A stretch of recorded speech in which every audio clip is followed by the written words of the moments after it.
بسم الله الرحمن الرحيم. السلام عليكم ورحمة الله وبركاته. إن الحمد لله نحمده ونستعينه ونستغفره ونعوذ بالله من شرور أنفسنا وسيئات أعمالنا. من يهده الله فلا مضل له ومن يضلله فلا هادي له. أشهد أن لا إله إلا الله وحده لا شريك له وأشهد أن محمدا عبده ورسوله لا نبي بعده. اللهم صل وسلم على نبينا محمد وعلى آل محمد كما صليت على إبراهيم وعلى آل إبراهيم إنك حميد مجيد. وبارك على محمد وعلى آل محمد كما باركت على إبراهيم وعلى آل إبراهيم إنك حميد مجيد. أعوذ بالله من الشيطان الرجيم. يا أيها الناس اتقوا ربكم الذي خلقكم من نفس واحدة وخلق منها زوجها وبث منهما رجالا كثيرا ونساء واتقوا الله الذي تساءلون به والأرحام إن الله كان عليكم رقيبا. يا أيها الذين آمنوا اتقوا الله حق تقاته ولا تموتن إلا وأنتم مسلمون. اللهم لا سهل إلا ما جعلته سهلا وأنت تجعل الحزن إذا شئت سهلا. رب اشرح لي صدري ويسر لي أمري واحلل عقدة من لساني يفقه قولي. ربنا لا علم لنا إلا ما علمتنا إنك أنت العليم الحكيم. Tuan-tuan dan puan yang dirahmati oleh Allah Subhanahu wa taala, kita berucap syukur kepada Allah Subhanahu wa taala dengan membanyakkan alhamdulillahirabbil alamin, kerana pada petang ini kita diberikan nikmat yang sangat agung, iaitu nikmat sihat dan nikmat masa. Sehingga dengan kedua nikmat tersebut kita diberikan kemudahan oleh Allah Subhanahu wa taala untuk mempelajari tentang ilmu agama, terkhususnya mempelajari tentang nama-nama Allah Subhanahu wa taala yang disebutkan dalam Al-Quran ataupun disebutkan dalam hadis. Baik, pada hari ini insya-Allah kita akan sambung pelajaran kita Al-Asmaul Husna, nama-nama Allah Subhanahu wa taala yang ke-8 ya. Buka surat 36. Buka surat 36. Nama Allah Subhanahu wa taala bahagian yang ke-8 iaitu Al-Zahir Al-Batin. Al-Zahir Al-Batin. Minggu lepas apa? Al-Awwal dan Al-Akhir. Al-Awwal, Al-Akhir, Al-Zahir, Al-Batin. Ini merupakan nama Allah Subhanahu wa taala yang disebutkan satu kali ya. Maksudnya sekaligus disebutkan dalam Al-Quran, iaitu pada surah yang ke-3, surah Al-Hadid. Allah Subhanahu wa taala berfirman, huwal awwalu wal akhiru wal zahiru wal batin wa huwa bikulli syai'in alim. Disebutkan secara bersamaan dan ditafsirkan juga oleh baginda Nabi sallallahu alaihi wasallam secara bersamaan. Al-awwal, al-zahir, al-awwal, al-akhir, al-zahir, al-batin dijelaskan secara langsung oleh baginda Nabi sallallahu alaihi wasallam dalam doanya yang disebutkan Allahumma antal awwal falaysa qablaka syai'un wa antal akhir falaysa ba'daka syai'un wa antal zahir falaysa fawqaka syai'un wa antal batin falaysa dunaka syai'un. Jadi empat nama ni sebetulnya dia disebutkan secara bersamaan. Jadi dalam mempelajari nama-nama ni satu sama lain ni tak boleh dipisahkan. Kecuali kalau nak pisahkan antara al-awwal, al-akhir dengan al-zahir, al-batin. Kita belajar al-awwal tetapi juga belajar secara bersamaan dengan al-akhir. Demikian juga kita mempelajari tentang al-zahir tapi kita mempelajarinya bersamaan dengan al-batin. Sebab nama-nama ini satu sama lain saling berkaitan. Baik. Sekarang kita sampai kepada al-zahir al-batin. Zahir, zahirun, batinun. Al-zahir makna dia yang maha zahir. Al-batin yang maha batin. Kira-kira menurut antum ni, menurut kalian, zahir al-batin ni kontradiksi tak? Saling bertentangan tak? Zahir, batin. Bertentangan tak? Kira-kira lah dari segi makna secara bahasa. Ya kan? Macam bertentangan kan? Ada zahir, ada batin. Kalau dalam bahasa Melayu, zahir tu sesuatu yang nampak kan? Yang nampak di hadapan kita, tu zahir. Kalau batin, sesuatu yang tersembunyi kan? Yang tak nampak dengan kita, itu batin. Ini dari segi makna lah, dari segi bahasa. Zahir al-batin. Makna ni dia bertentangan. Makna dia. Al-zahir al-batin. Baik. Sekarang kita sebelum memahami tentang maksud dan hakikat dua nama ni, mari kita terlebih dahulu mempelajari tentang makna secara bahasa. Zahir ni apa? Kecuali apa ni? Sebetulnya zahir al-batin ni dia adalah bahasa Melayu. Bahasa kita. Zahir ni. Al-zahir ya zahir, yang nampak. Al-batin ya batin, yang tersembunyi. Okey, baik. Kata al-zahir merupakan isim fa'il bagi sesuatu yang disifatkan dengan zahir. Jadi al-zahir ni adalah isim fa'il, mengikut wazan fa'ilun, zahirun. Maksud zahir yang zahir, yang nampak. Kata al-zahir lawan kata kepada al-batin. Lawan kepada al-batin. Dari secara bahasa, dua nama ini kontradiktif, bertentangan. Lawan al-zahir adalah al-batin. Lawan al-batin al-zahir. Kata fi'ilnya adalah zahara yadharu zuhuran, fahuwa zahirun wa zahirun, yang bermakna jelas ataupun zahir. Ni. Jadi perkataan nama Allah al-zahir ni diambil daripada fi'il madhi zahara, fi'il mudhari yadharu, masdar dia zuhuran. Apabila dijadikan isim fa'il, maka dia menjadi zahirun, yang zahir. Okey. Seterusnya, kata zuhurun mempunyai beberapa arti perkataan. Kalau disebutkan perkataan zuhur, macam solat zuhur lah. Tapi zuhur dia zuhur, bukan solat zuhur. Zuhurun. Zuhurun ni maksudnya yang jelas, yang nampak. Maka dia mempunyai beberapa erti perkataan. Yang pertama, zuhur ni makna dia al-uluwu wal-irtifa. Makna zuhur itu yang pertama ialah al-uluwu, tinggi. Al-uluwu, tinggi. Makna zuhur. Wal-irtifa'u, dan juga tinggi ataupun di atas. Ini makna yang pertama. Ini makna secara bahasa ni nanti juga berkaitan dengan maksud secara hakikat. Okey, itu yang pertama ya. Jadi makna yang pertama al-uluwu wal-irtifa'. Itu makna perkataan zuhur. Zuhur.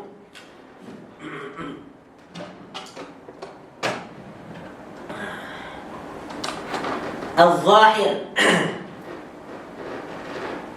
Al-zahir, al-batin. Meskipun ada dalam buku saya tulis di sini. Al-zahiru, al-batinu. Dua nama Allah Subhanahu wa ta'ala, kalau kita tengok daripada zahir dia, ini kontradiktif. Seakan-akan dia bertentangan. Al-zahir, ya, ini merupakan isim fa'il. Ya. Isim fa'ilun, isim fa'il. Ya, diambil daripada perkataan zahara yazharu. Zahara yazharu zuhuran. Zuhur. Zuhuran. Zahara yazharu zuhuran. Fahuwa zahirun. Fahuwa zahirun. Zahirun ni dia adalah isim fa'il kepada perkataan zahara yadharu zuhuran. Manakala zuhur ni, zuhur makna dia yang pertama al-awwal al-uluwu wal-irtifa'. Kalau disebut perkataan al-zuhur, zuhur ataupun yang zahir, makna dia al-uluwu. Uluwu. Okay, wal-irtifa'. Wal-irtifa'u, iaitu tinggi di atas. Tinggi ataupun di atas. Kalau tinggi itu di atas lah. Okey. zuhur makna dia al-ulu wal irtifa'. Okey. Kedua, makna al-zuhur ni al-ghalabatu. Al-ghalabah. Ghalabah ni adalah menang ataupun menguasai. Al-ghalabah. Kita sambil tunggu yang lain ya. Kita maknai dulu dari segi bahasa. Okey. Jadi yang pertama, makna dia al-ulu wal irtifa'. Yang kedua al-ghalabatu. Al-ghalabatu ni menang ataupun menguasai. Al-ghalabatu menang, tidak pernah terkalahkan, menguasai. Makna-makna ni nanti berkaitan dengan maksud daripada nama tersebut. Menguasai. Okey. Al-ghalabatu. Okey.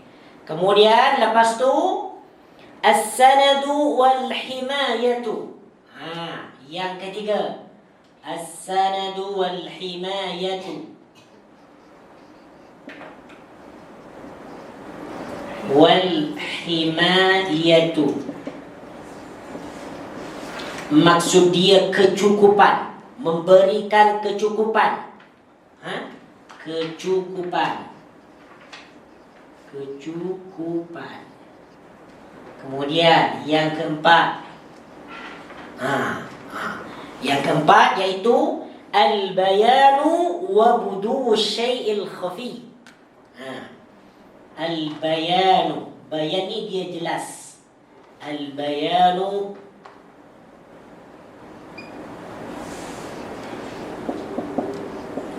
al-bayanu wa budu syai'i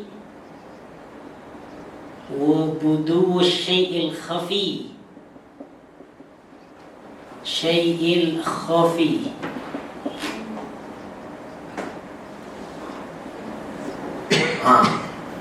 Iaitu jelas terang. Jelas ataupun terang, ataupun terangnya sesuatu yang tersembunyi. Terang, ya, terang, ataupun jelasnya sesuatu. Sesuatu yang tersembunyi.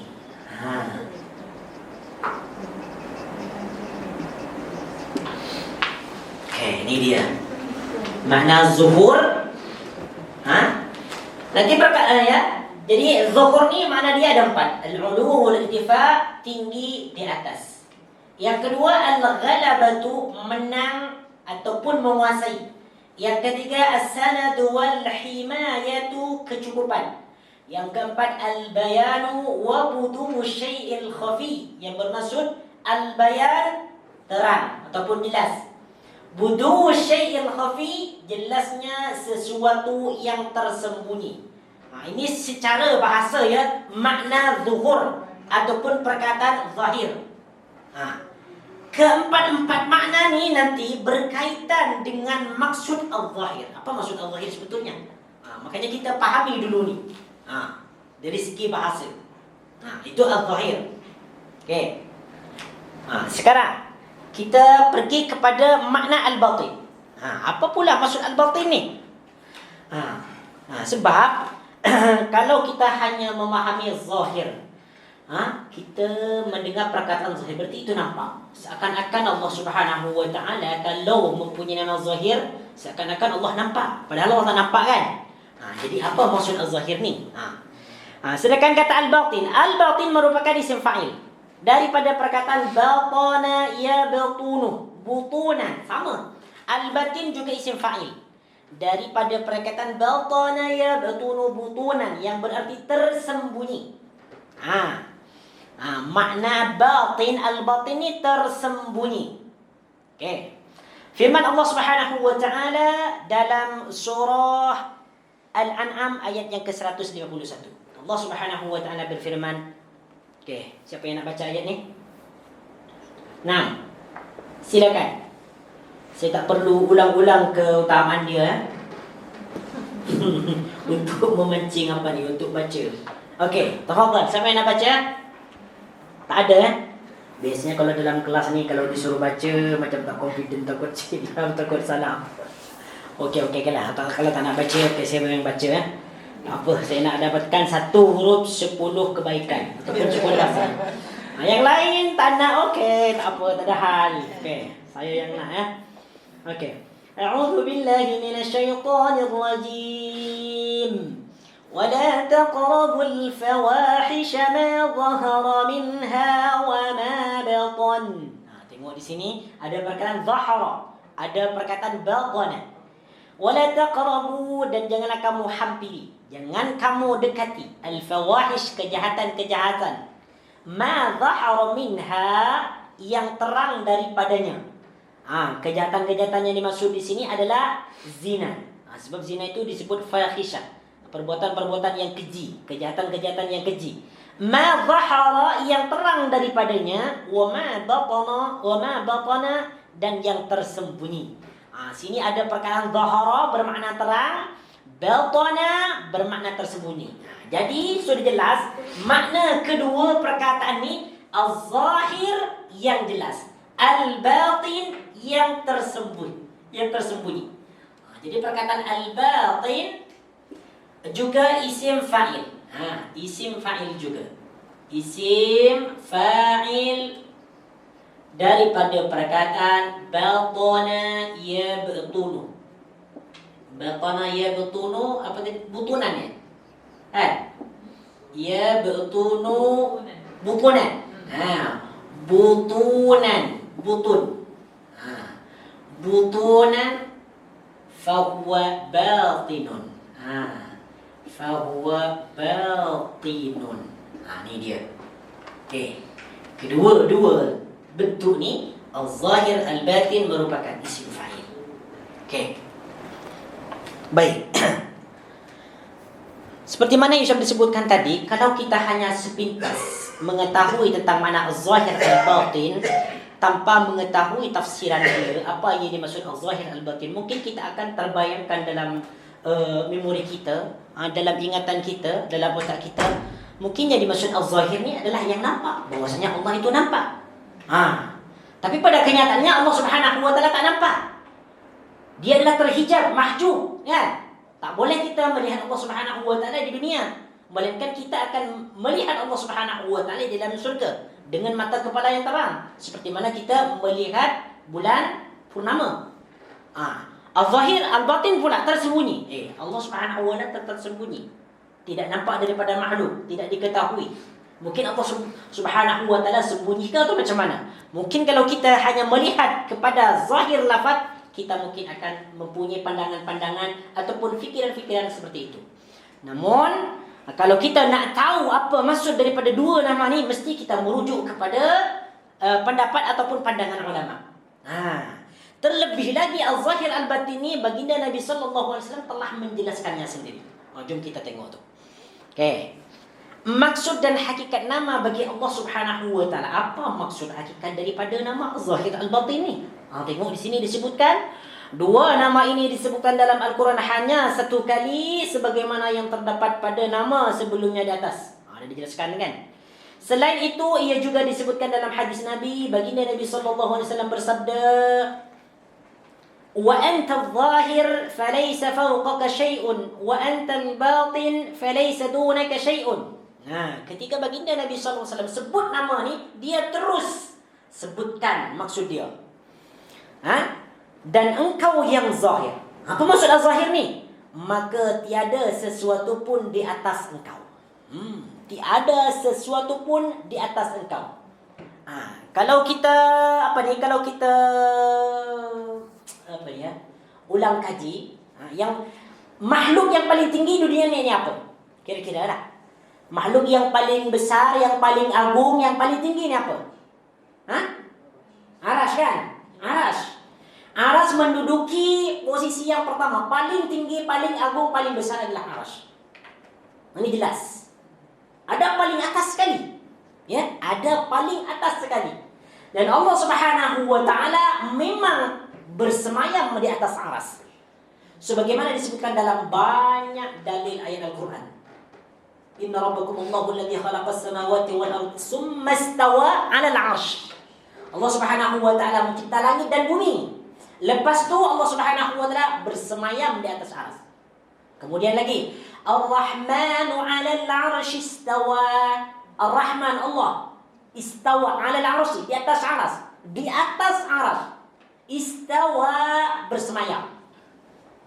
Ulama salaf yakin, meyakini dan mengimani bahwasanya Allah Subhanahu wa taala bersemayam di atas arsy berdasarkan dalil-dalil daripada Al-Qur'an. Dia tidak menafsirkan istawa itu apa. Dia mengambil kepada zahir ayat tersebut, istawa, bersemayam. Bersemayam itu macam mana? Kita tidak tahu bersemayam itu macam mana. Sama ada dia duduk ke, berbaring ke, tak tahu kita. Yang penting dia bersemayam. Kita percaya kepada zahir ayat tersebut. Tak perlu kita takwil, tak perlu kita berfikir yang macam-macam. Istawa adalah bersemayam. Ketika Imam Malik rahimahullahu ta'ala, sebagaimana yang diceritakan oleh Yahya, pada suatu hari Imam Malik kedatangan seseorang. Seseorang ni dia bertanya. Mungkin dia ingin coba mendebat ataupun bertanya lebih dalam kepada Imam Malik tentang istawa ni. Jadi seorang ni bertanya kepada Malik, "Ya Abu Abdullah, wahai Abu Abdullah, bagaimana Allah Subhanahu wa taala beristiwa di atas arsy?" Ni bayangkan, imam paling besar, imam ahli Madinah, Imam Malik rahimahullahu taala sudah menjawab tentang istiwa ni. Jadi orang tersebut bertanya, "Wahai Abu Abdullah, macam mana Allah Subhanahu wa taala beristiwa di atas arsy? Adakah dia duduk ke, berbaring ke, ataupun dia macam mana?" Soalan ni membuat Imam Malik marah. Belum jawab dia sudah marah. Apa maksud dia? Bermakna soalan seperti ini tak perlu ditanyakan. Kenapa tak perlu dipertanyakan? Karena istiwa itu sudah jelas. Istawa, kalau kita tengok dalam bahasa Arab ataupun dalam tafsiran banyak ataupun majoriti ulama, maknanya dia bersemayam, tinggal. Tapi bersemayam tu kita tidak tahu. Lalu apa kata Imam Malik? Orang tadi itu kepalanya dia cokak dengan apa? Dengan ranting pohon. Sebab Imam Malik marah. Lepas tu Imam Malik baru jawab. Apa kata Imam Malik? Al-istiwa ghair majhul. Istiwa ni bukan perkara yang asing. Istawa ni bukan tidak diketahui. Diketahui istiwa ni macam mana, yaitu bersemayam. Al-kaifiyatu majhul. Tetapi cara kaifiyat istawa itu adalah majhul. Tidak ada satupun makhluk yang mengetahui bagaimana Allah Subhanahu wa taala istiwa di atas arsy. Sama ada dia duduk bersantai ke, bersila ke, tak tahu, tak ada yang mengetahui. Yang terpenting Allah Subhanahu wa taala istiwa, itu je. Lalu Imam Malik berkata, wal imanu bihi wajib. Wajib hukumnya mempercayai istawa itu adalah bersemayam. Wajib. Wasu'alu bihi, dan bertanya tentang istiwa itu adalah bid'ah. Perkara yang diada-adakan. Sebelum ni tak ada orang yang bertanya tentang masalah istiwa. Engkau datang kepadaku ni lalu bertanya tentang macam mana istiwa. Ini merupakan soalan-soalan bid'ah yang diadakan yang tak perlu ditanyakan. Okey, apa kaitannya dengan zahir ni? Ni kalau kita nak faham. Jadi kata baginda Nabi sallallahu alaihi wasallam, jadi sudah jelas ya bahawa istawa itu adalah bersemayam di atas arsy. Kita sebagai orang yang beriman wajib percaya 100%, tetapi kita tidak boleh mengkaifiatkan, itu je. Tak boleh kita membagaimanakan tentang kedudukan Allah Subhanahu wa taala di atas arsy. Ini yang dilarang, tidak boleh. Sebab Allah Subhanahu wa taala tidak sama dengan kita. Kalau kita baring, duduk, bersila, tak suka berbaring, jalan-jalan, tetapi Allah Subhanahu wa taala kita tidak mengetahui tentang keadaan duduknya macam mana. Okey, tengok ni. Jadi kata baginda Nabi ketika menyebut zahir, falaisa fawqaka syai'un, maka tidak ada sesuatu pun di atas engkau. Paling atas sekali di dunia ini adalah Allah Subhanahu wa taala. Sebab Allah Subhanahu wa taala duduk di atas arsy. Di atas arsy. Makanya di sini disebutkan falaisa fawqaka syai'un, maka tidak ada sesuatu pun di atas engkau. Di atas Allah Subhanahu wa taala ni dia tidak ada makhluk.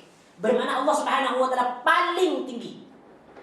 Jadi zahir ini menunjukkan ketinggian Allah Subhanahu wa taala. Boleh kita jawab maksud kepada az-zahir ialah bahwasanya Allah Subhanahu wa taala tinggi di atas makhluk, tinggi di atas segala-galanya. Berdasarkan daripada hadis ini, falaisa fawqaka syai'un. Ini dia. Manakala ketika baginda Nabi sallallahu alaihi wasallam menjelaskan tentang tafsir al-batin, falaisa dunaka syai'un, iaitu tiada sesuatu pun di bawah engkau. Ini apa maksud pula ni? Tiada sesuatu pun di bawah engkau. Mesti kita tengok tafsiran dia. Okey, tak apa. Tapi kita fokus dulu kepada zahir ya. Fokus dulu kepada perkataan az-zahir. Okey. Az-zahir bermaksud dia yang tidak ada di atasnya sesuatu apapun. Allah Subhanahu wa taala berada di atas, dan di atas Allah tidak ada sesuatu apapun. Itu yang dimaksud dengan az-zahir. Boleh faham ya? Faham? Ini az-zahir. Bukan Allah Subhanahu wa taala nampak. Sebab kalau kita hanya fokus kepada lafaz, az-zahir yang nampak. Manakala Allah Subhanahu wa taala mahjub, tidak nampak kepada kita. Itu yang dimaksud dengan az-zahir. Allah Subhanahu wa taala tidak ada di atasnya sesuatu apapun. Yang tinggi kekuasaannya di atas segala-gala makhluk. Apabila Allah Subhanahu wa taala berada di atas dan tidak ada sesuatu pun di atasnya, maka Allah Subhanahu wa taala kekuasaannya tinggi, meliputi segala sesuatu. Menguasai, mengalahkan dan tidak dapat dikalahkan oleh apapun. Seperti mana Allah Subhanahu wa taala berfirman, "A'udzu billahi minasyaitonir rajim. Fa'ayyadna alladhina amanu 'ala 'aduwwihim fa'asbahu zahirin." Maksud dia, lalu kami berikan pertolongan kepada orang-orang yang beriman untuk mengalahkan musuhnya, maka menjadilah mereka orang-orang yang menang. Insyaallah, tabarakar rahman.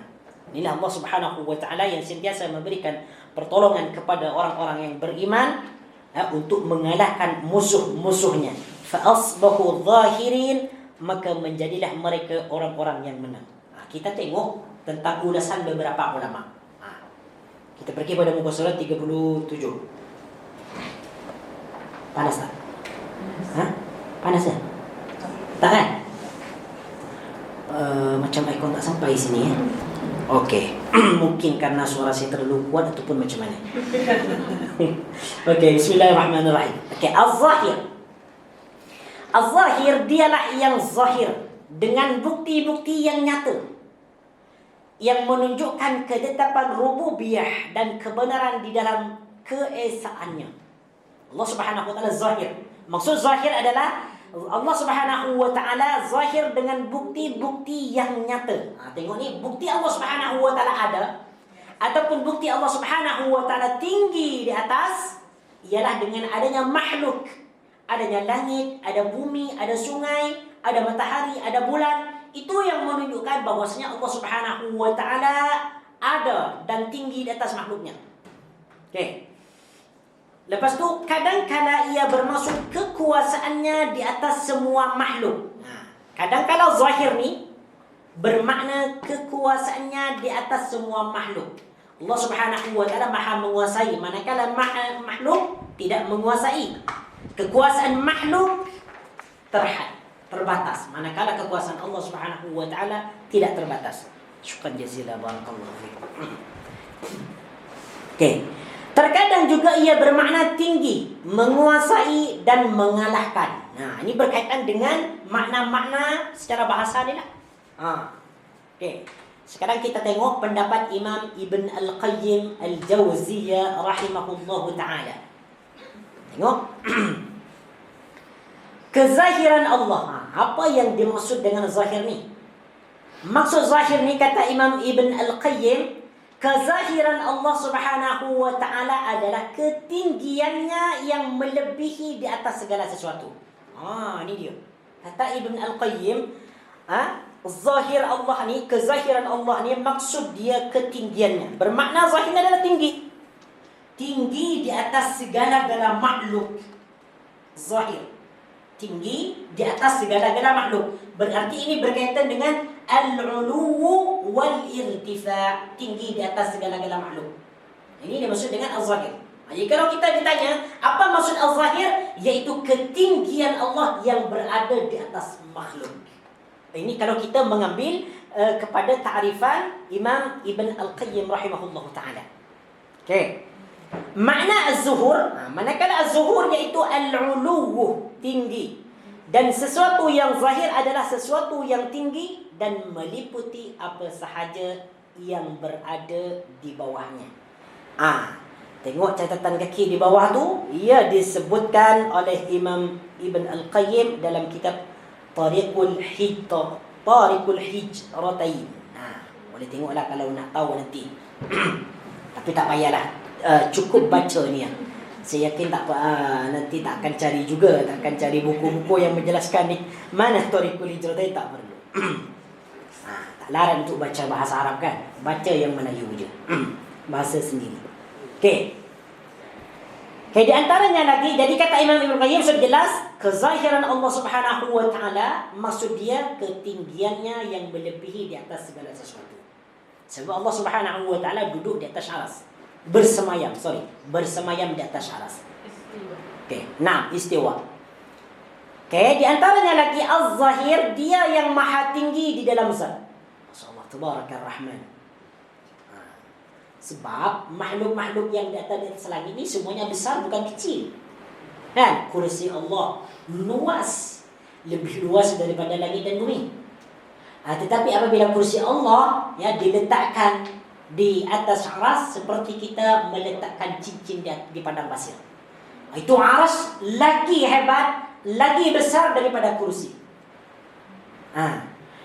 Okey, kemudian dan Allah Subhanahu wa taala berada di atasnya. Kita tak boleh bayangkanlah macam mana dia keagungan arsy Allah Subhanahu wa taala. Okey. Lepas tu kekuasaan dan semua sifat. Kekuasaan dan sifat Allah tinggi. Maka tidak ada sesuatu yang lebih tinggi daripada Allah. Bahkan dialah yang paling tinggi di atas makhluk dalam semua perkara. Allah Subhanahu wa taala berada di atas semua makhluk. Kekuasaannya, zatnya, sifatnya berada di atas makhluk, meliputi segala makhluk.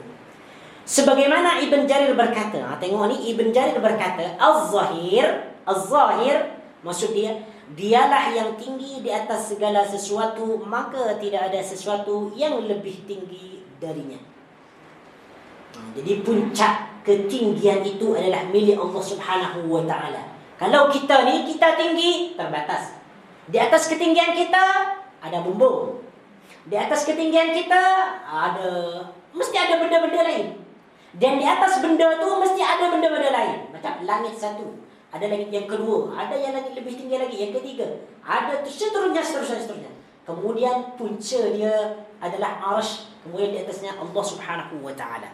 Jadi Allah Subhanahu wa taala ni mudah senang memantau kita. Okey.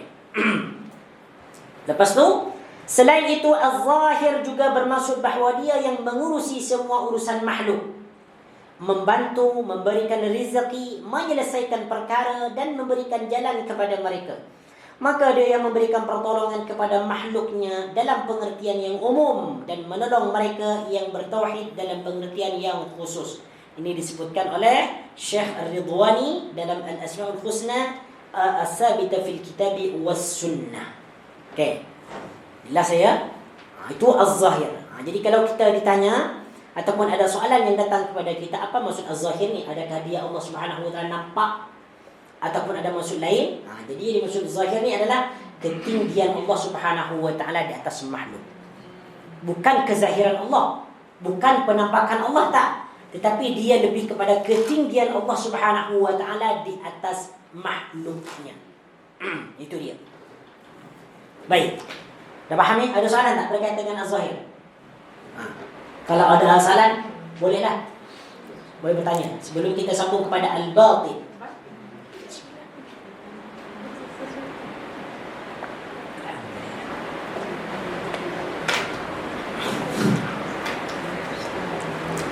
Faham ya? InsyaAllah faham. Baik. Kalau tak ada soalan ni biasanya faham. Okey. Tak apa. Kita sambung dulu. Sedangkan al-batin. Nah, sekarang al-batin. Apa maksud al-batin ni?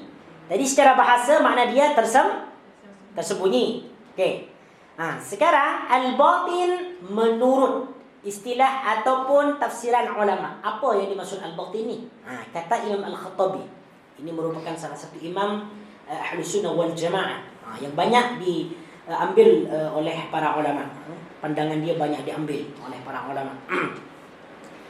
Kata Imam Al-Khattabi, zahir al-batin ni dialah yang terhalang daripada penglihatan makhluk. Ni, tengok ni. Jadi al-batin tu dialah yang terhalang daripada penglihatan makhluk. Siapa di dunia ni yang dapat melihat Allah? Tak ada. Tak ada yang dapat melihat Allah. Yang melihat jin ada. Kalau melihat jin ada. Melihat apa lagi? Melihat malaikat ada tak yang dapat melihat malaikat? Tak ada kan? Tak ada. Kalau hewan seperti ayam boleh kan? Boleh. Boleh melihat malaikat. Kalau apa ni? Kalau manusia tak dapat melihat malaikat, kecuali baginda Nabi sallallahu alaihi wasallam pernah diizinkan oleh Allah untuk melihat malaikat berapa kali? Berapa kali baginda Nabi melihat malaikat? 2 kali, 3 kali. Tengok nantilah, cari dekat sejarah. Dekat sirah. Sampai saat ini, sampai yaumul qiyamah, tidak ada seorang pun daripada makhluknya yang dapat melihat Allah. Karena Allah adalah terhalang, mahjub. Ini maksud dia al-batin. Dialah yang terhalang daripada penglihatan makhluk. Semua makhluk yang mempunyai penglihatan ni, mata ni, hewan ke, jin ke, malaikat.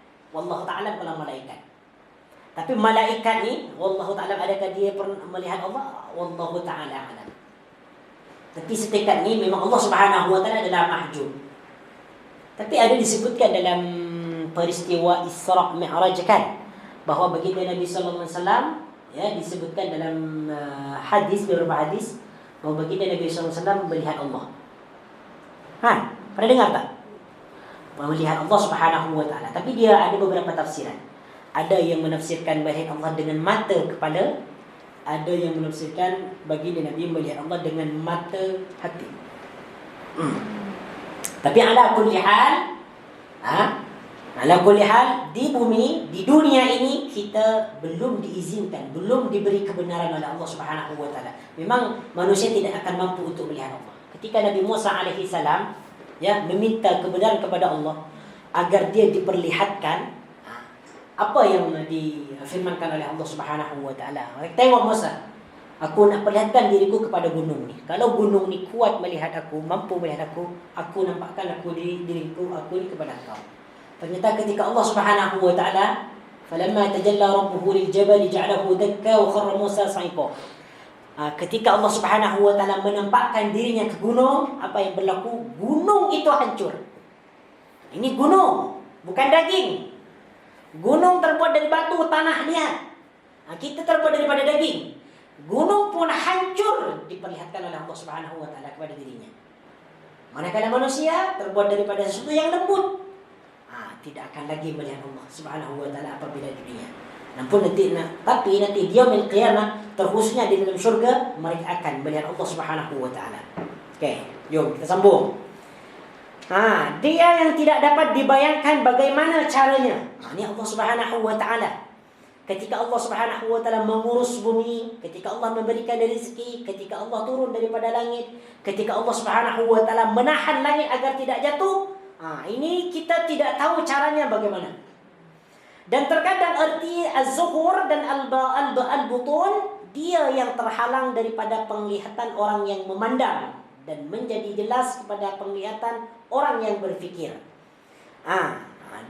Dan al-batin juga bermakna dia yang mengetahui perkara yang nampak dan sesuatu yang tersembunyi dari perkara-perkara yang gaib.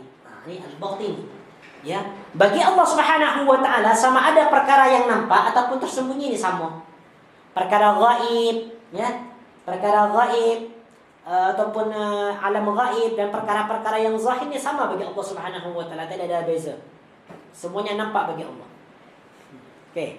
Lepas tu Ibn Jarir juga mengatakan al-batin iaitu yang dekat dengan segala sesuatu. Jadi yang pertama, takrif yang pertama ni yang dimaksud dengan al-batin iaitu apa tadi? Ya? Iya, terhalang daripada penglihatan Allah. Dialah yang terhalang dari penglihatan makhluk. Sorry. Ya. Jadi al-batin yang pertama, al-batin dia yang terhalang daripada penglihatan makhluk. Ini takrif yang pertama ya. Boleh kita gabungkan nanti. Al-batin.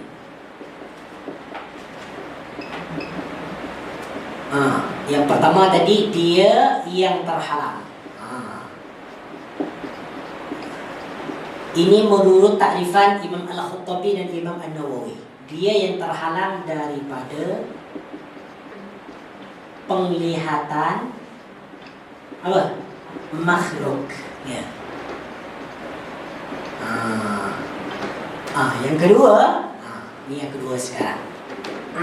Apa dia yang kedua? Kata Ibn Jarir mengatakan al-batin iaitu yang dekat dengan segala sesuatu. Dekat ni. Kata Imam Ibn Jarir At-Tabari ni, al-batin maksud dia dekat dengan segala sesuatu, termasuk dekat dengan manusia, dekat dengan benda-benda, dengan jin, dengan semua perkara lah, semua yang berkaitan dengan makhluk. Jadi yang dekat dengan segala sesuatu.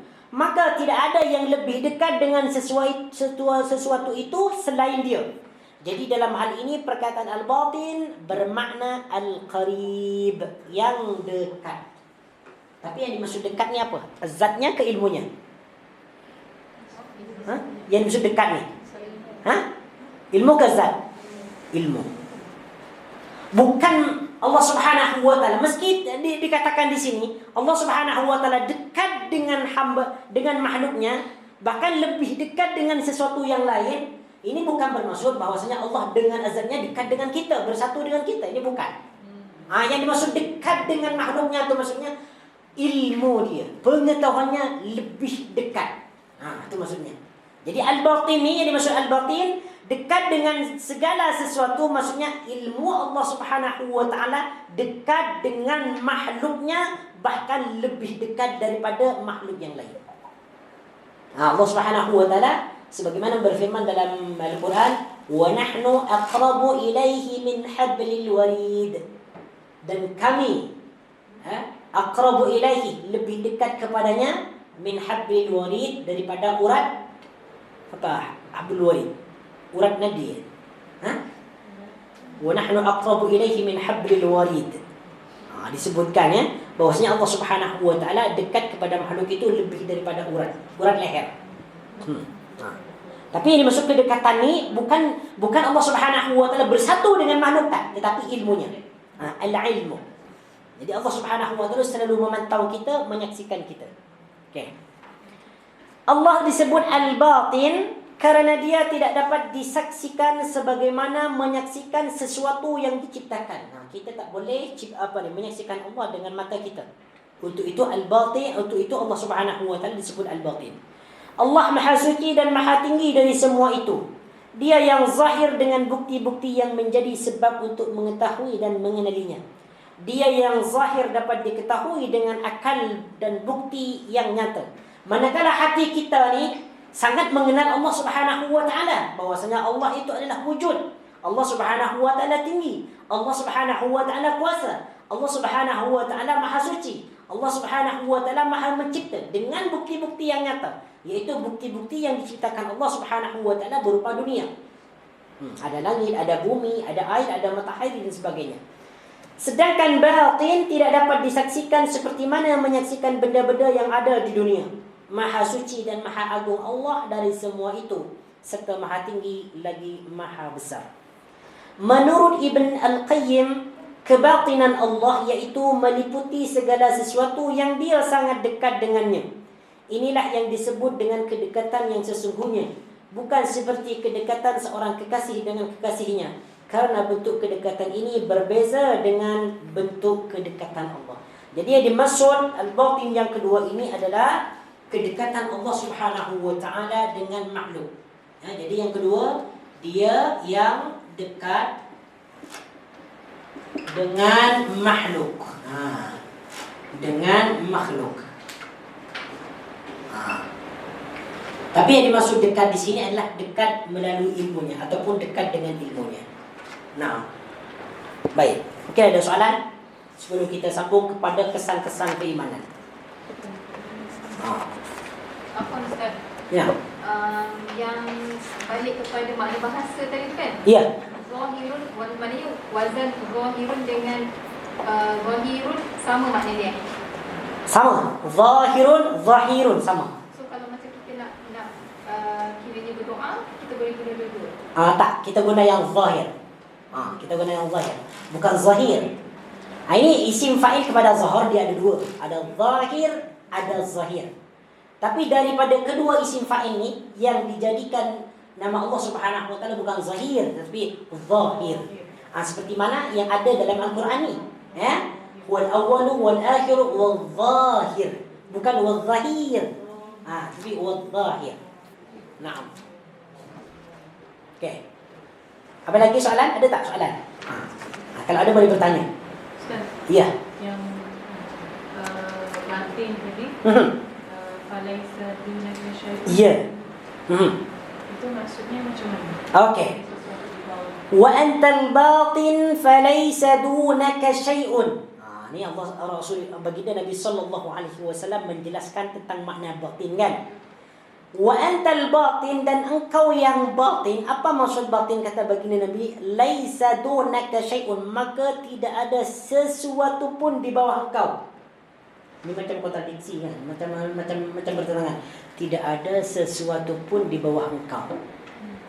Itu intinya ada alam, ada langit, ada bumi kan. Maksud daripada hadis ni bahawa tidak ada sesuatu pun yang tersembunyi di dunia ini kecuali diketahui oleh Allah Subhanahu wa taala. Itu maksudnya falaisa dunaka syai'un, maka tidak ada sesuatu pun di bawah engkau yang tidak terlihat, kecuali semuanya nampak bagi Allah Subhanahu wa taala. Dalam kata lain, tidak ada sesuatu yang tersembunyi di bawah engkau kecuali nampak bagi engkau. Itu maksud dia. Jangan kita ikutkan kepada zahir arti ni. Kalau kita ikutkan kepada zahir arti ni, maka kita akan confuse. Apa maksud tiada sesuatu pun di bawah engkau? Kalau kita sebut tidak ada sesuatu di atas engkau, kita faham kan? Sebab Allah adalah paling tinggi. Kalau disebutkan tidak ada sesuatu pun di bawah engkau, macam takkan tak ada sesuatu di bawah Allah. Di bawah Allah ada langit, ada arash, ada kursi, ada bumi, ada makhluk. Apa maksud ni? Jadi maksud dia, tidak ada sesuatu pun yang tersembunyi di bawah Allah Subhanahu wa taala ni kecuali diketahui semuanya oleh Allah. Itu maksud dia. Naam. Okey. Ada lagi? Tak ada ya? Kalau tak ada, kita sambung dulu. Jadi saya nak bagi kesimpulan ni, nak buat kesimpulan. Jadi tentang nama Allah Subhanahu wa taala, al-awwal kan? Al-awwal, al-akhir. Saya nak buat kesimpulan daripada nama Allah al-awwal dan al-akhir. Kemudian al-zahir, al-batin. Okey. 4 nama ni, al-awwal, al-akhir, al-zahir, al-batin. Okey, baik. Saya nak buat kesimpulan dekat sini. Al-awwal dan al-akhir ni dia berkaitan dengan penguasaan Allah Subhanahu wa taala. Al-ihatah biz-zaman. Maksud dia kekuasaan Allah penguasaan Allah Subhanahu wa taala. Penguasaan Allah yang meliputi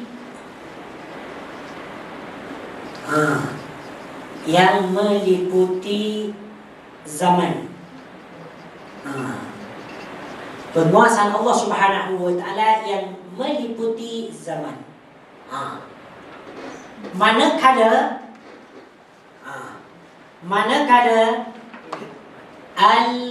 al-zahir al-batin ni al-ihata, penguasaan Allah ataupun kekuasaan Allah ni bil makan. Apa makan? Tempat. Penguasaan ataupun kekuasaan Allah, penguasaan Allah yang meliputi tempat.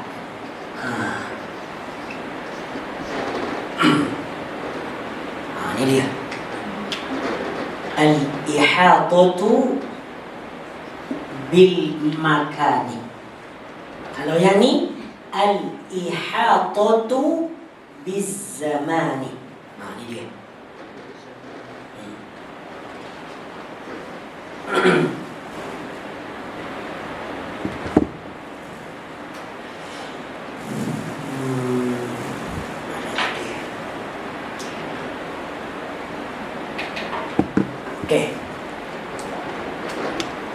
Saya jelaskan di sini ya. Al-awwal, al-akhir. Ini berkaitan dengan masa kan, dengan waktu kan, dengan zaman. Yang terdahulu lagi ataupun pendahulu. Berarti ini zaman kan. Al-akhir, yang akhir. Penghujung.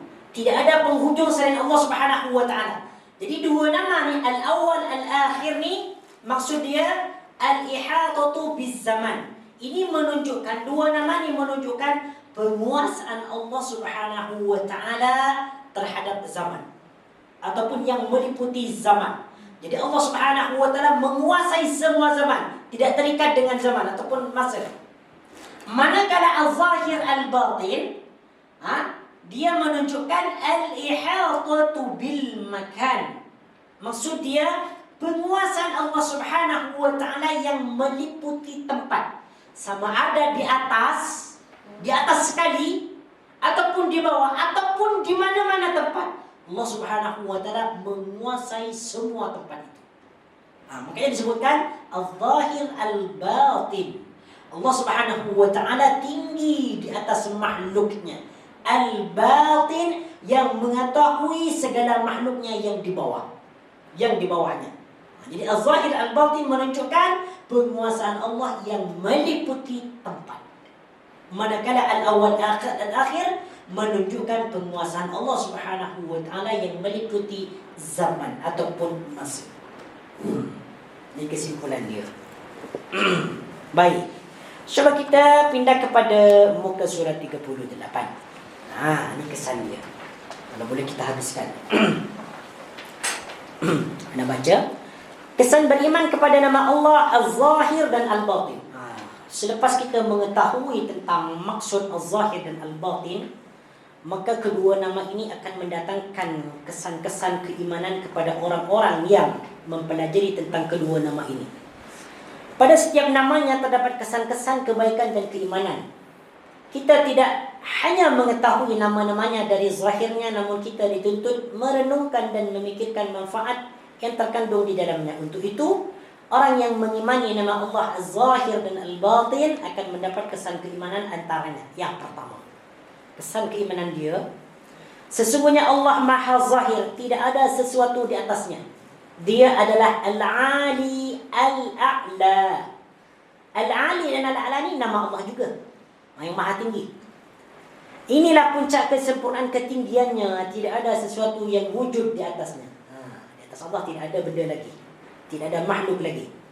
Yang kedua, seseorang yang meyakini bahawa Allah Maha Zahir, berada di atas segala sesuatu dan tiada sesuatu di atasnya, menguasai di atas hambanya dan mengatur segala urusan dari langit ke bumi, maka hatinya akan cenderung menghadap ke arahnya, beribadah dan menghadap kepadanya.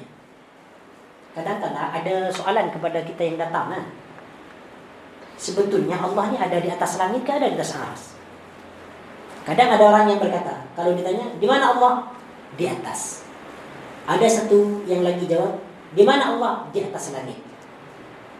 Kemudian ada lagi kalau ditanya dijawab, di manakah Allah? Allah Subhanahu wa taala di atas langit yang ketujuh. Mana sebetulnya yang betul ni? Di atas langit ke, di atas aras ke, ataupun di atas saja? Hah? Di atas aras. Kan? Di atas aras. Sama saja. Sebetulnya sama. Kalau kita nak jawab di atas langit pun sama. Sebab di atas langit ada aras. Kan? Kalau nak jawab, kalau kita nak jawab di atas saja, boleh, tak ada masalah. Memang Allah di atas. Atau ada yang berkata Allah Subhanahu wa taala berada di atas aras. Juga betul. Karena di dalam ayat disebutkan Ar-Rahman 'alal 'arsy istawa. Sebab kadang-kala orang yang berpahaman akidah Asy'ari, dia cuba mengelirukan tentang tentang kedudukan Allah Subhanahu wa taala ni. Dia sering memberi soalan-soalan yang membuat kita macam confused sehingga kita ragu. Ya Allah ni atas langit ke atas aras? Ataupun di atas? Mana yang betul? Yang satu cakap di atas langit, yang satu cakap di atas aras, yang satu lagi cakap di atas. Mana yang betul? Ketiga-tiganya betul. Kalau dia jawab di atas aras, betul, sebab aras di atas langit. Kalau hanya dia jawab di atas, betul, di atas sana. Kalau dia jawab di atas aras, betul lah. Sebab Allah Subhanahu wa taala memang bersama di atas aras. Seperti mana yang disebutkan dalam ayat. Macam tu. Okey, nah, kita sambung. Baik. Yang ketiga, Allah adalah paling agungnya yang gaib, terhalang dari pandangan makhluk. Seagung-agungnya perkara gaib adalah Allah Subhanahu wa taala. Tidak ada seorang pun yang dapat melihatnya. Kita tidak dapat meliputi sesuatu dengan ilmunya, melainkan dengan apa yang dia mahu untuk kita mengetahuinya. Yang keempat, Allah yang mengetahui semua perkara yang zahir dan batin. Keduanya adalah sama dan tidak ada perbezaan baginya. Antara zahir dan batin ini sama bagi Allah. Tapi bagi manusia, kadang yang nampak ni belum tentu nampak kepada kita. Macam contoh kesalahan-kesalahan kan.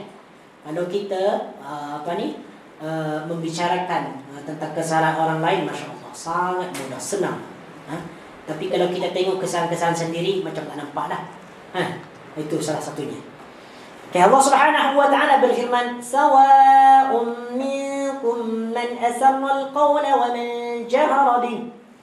ومن جهر به ومن هو مستخف بالليل وسارب بالنهار. Yang bermaksud sama sahaja kepadanya sesiapa di antara kamu yang merahsiakan kata-katanya dalam hati dan yang menyatakannya juga, yang bersembunyi pada waktu malam dan yang keluar berjalan pada waktu siang. Disebutkan dalam riwayat bahawa Nabi berdoa, wa anta adh-dhahiru falaysa fawqaka syai'un wa anta al-batin falaysa dunaka syai'un. Ini tak perlu dijelaskan lah. Ini ada beberapa contoh doa berkaitan dengan al-awwal, al-zahir dan al-zahir dan al-batin. Yang pertama ialah doa agar terbebas daripada hutang dan kemiskinan. Dah dibaca minggu lepas ni, tak perlu baca lagi ya. Boleh dibaca. Jadi sesiapa yang ada hutang, boleh banyakkan baca ni. Banyakkan baca ni. Sebab yang pada yang akhir tu, yang awal ni kita bertawassul kepada Allah dengan Asmaul Husna. Kita sebut Allahumma rabbas samawati rabbal ardi rabbal arsy. Ini nama Allah semua. Rabbana wa rabbu kulli syai'. Kita memuji kepada Allah. Falikal habbi wan nawa wa munzilat tawrat wal injil wal furqan. Lepas tu kita berdoa, a'udzubika min syarri kulli dhi syarrin anta akhidun bi nasiyatihi. Allahumma antal awwal. Kita berwisilah lagi, tawassul lagi dengan Asmaul Husna. Falaysa qablaka syai'un wa antal akhir falaysa ba'daka syai'un wa antal zahir falaysa fawqaka syai'un wa antal batin falaysa dunaka syai'un. Iqdi 'anna ad-dayn. Ya Allah, lunasilah, bayarkanlah hutang kami, wa aghnina minal faqri, dan cukupkanlah kami, jauhkanlah kami daripada kemiskinan. Boleh tengok. Kalau kita nak minta kecukupan kepada Allah, baca doa ni. Yang kedua, doa memohon keteguhan dalam setiap urusan. Sesiapa yang ingin meminta keteguhan dalam setiap urusan, baca doa ini. Ustaz baca ya. Allahumma inni as'aluka as-sabata fil amri wal 'azimata 'ala ar-rushd wa as'aluka syukra ni'matik wa as'aluka husna ibadatik وأسألك قلبا سليما وأسألك لسانا صادقا وأسألك من خير ما تعلم وأعوذ بك من شر ما تعلم وأستغفرك لما تعلم إنك أنت علام الغيوب. Yang bermaksud, Ya Allah, aku memohon kepadamu keteguhan dalam segala perkara dan kemahuan yang kuat untuk berbuat sesuatu yang benar. Aku memohon kepadamu rasa syukur atas nikmatmu dan ibadah dengan baik kepadamu. Aku memohon kepadamu hati yang bersih dan lisan yang jujur. Aku memohon kepadamu dari kebaikan yang engkau mengetahuinya, dan aku berlindung kepadamu dari keburukan yang engkau mengetahuinya.